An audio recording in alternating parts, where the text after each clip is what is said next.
I don't think that young people are going to be interested in environmental issues just because they'll be having fun. They have other things to think about, like college, school, university. I see a lot of people, especially my age, littering and throwing stuff around. It's just a bit, you should probably put it in a bin. People will be playing games or going out with friends. They won't be really interested in it. People just aren't really aware at that age, and there's not really a lot you can do about it. If it's like a bit of cardboard, I will generally put it in the rubbish bin. A recent report from the WWF states that human consumption is the main cause of wildlife loss in the past 50 years, which is currently at a rate only seen during mass extinctions. This generation only have 12 years to prevent irreversible damage. So what are they doing about it?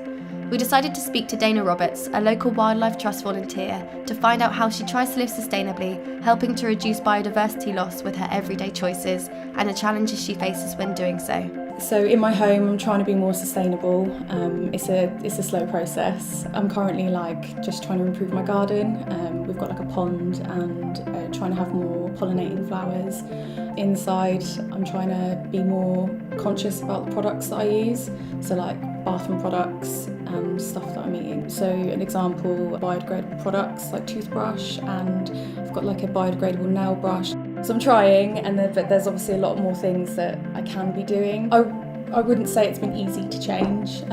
We live in a world where it's easy to just have things, and realising how many of our products are not sustainable is quite a difficult thing. So it's been quite a slow process for me. So I'd say problems young people face engaging in nature is a lot of misinformation. I think it's really hard when we're just so saturated with how things are, all the throwaway fashion and everything now, and it's quite difficult then to know they're telling us all the problems that we're creating, but it's hard to find a solution that fits your lifestyle. I think young people are starting to get engaged now because it's something that we see in the news quite a lot. You can try and do one good thing for the environment and then realise that actually part of that is actually doing something else detrimental. So it's really difficult to know what is the right thing to do. Following our conversation with Dana, we decided to speak to Megan Gault, Secretary of the Healthy Planet Society at the University of East Anglia, to understand how a small community can positively impact the environment. Basically, we're a society aimed at raising awareness of our impact on the environment, teaching people how to live more sustainably, and we do that through events such as litter picks and beach cleans. Social media, I think, has played a really big part in my awareness of our impact on the environment and how sustainable living can make such a big impact. As education systems know how important it is to live sustainably, and education systems are the people that need to set the example.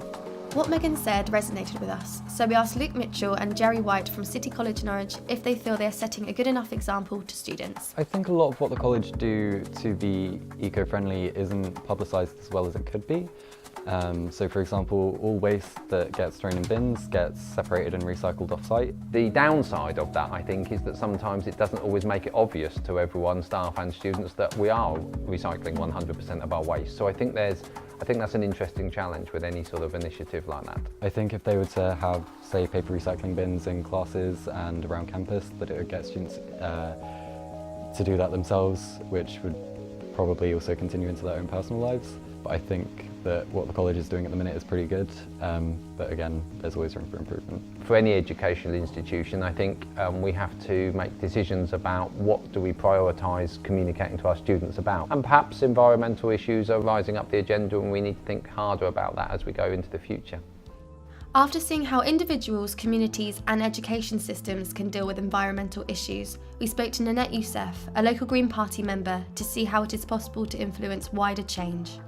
So I think it's really important that we address climate change in a policy perspective. There's only so much that everyday individuals such as you and me can do unless we really address the root causes of climate change, which in my opinion are excessive greed that's come about. We're not going to get anywhere, and it's the responsibility of parties such as the Conservative Party, who are currently in power, to confront big businesses about their climate change record, which is atrocious. This is such an urgent, immediate problem, and we're not doing anything enough to counter it. During our project, we became aware of the Greener UK movement, who are a coalition of environmental organisations aiming to ensure that once the UK leave the EU, our environmental regulations are to the same standard or better than current EU law. The movement is currently campaigning to make this happen and have a website where MPs can pledge to support their suggested manifesto. Over 180 MPs have already pledged their support.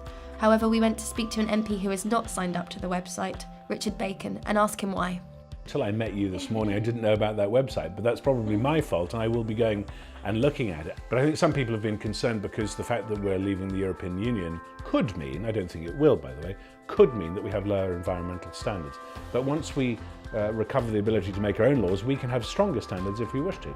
I also think it's very important that schools themselves lead the way in terms of setting an example. After speaking to Richard, we travelled back to City College Norwich, where Dan Reynolds was invited to give a talk highlighting the impact that plastic waste has on the environment. Dan set up Pure Clean Earth, a non-profit organisation that aims to raise awareness of current world waste issues.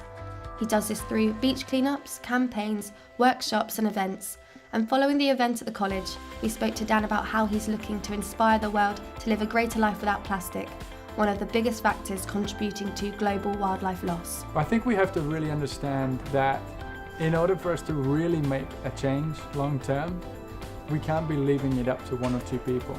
We have to understand that it is all about each and every person as an individual getting involved, but as a community, 2,000, 3,000, 10,000 people together, standing up with a positive message saying this is the solution, then people are going to listen. You can put recycling bins around and you can say that things get recycled, but until people get involved in that process and start seeing and understanding what recycling is, what happens once I put that thing in the bin, where does it get recycled? You say it's getting recycled, but I want to see it. Otherwise people won't get to be involved in that whole process. They won't understand what recycling is. They'll put things in the bin and then they think their job is done, but it's not.